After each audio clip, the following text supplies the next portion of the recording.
Hello, today I'm going to show you how I make my peanut butter chocolate chip cookies, and here are my ingredients. 2.5 cup of all-purpose flour, 1 teaspoon of baking soda, 1 teaspoon of baking powder, 1 teaspoon of salt, 1 stick butter. I only have half, that should be okay.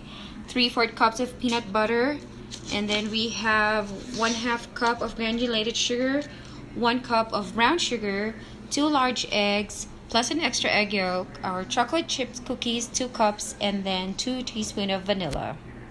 Okay, preheat our oven to 350 degrees.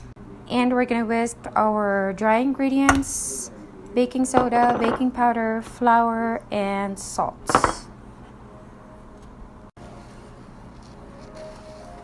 And we're gonna melt in our butter. And we're gonna put our melted butter, add your brown sugar and granulated sugar, and we're gonna mix it. And we're gonna add our vanilla, 2 eggs, and the extra egg yolk. And I'm just gonna put my cookies, my chocolate chips, white chocolate chips, and then mix it.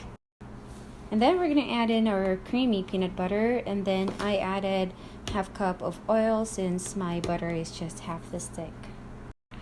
So this is now our dough. I just have an ice cream scoop to use it, and we're gonna put it in the parchment paper. And here's our chocolate chip cookies, and we're gonna put it in the oven for 12 minutes or until golden brown. So let's just wait.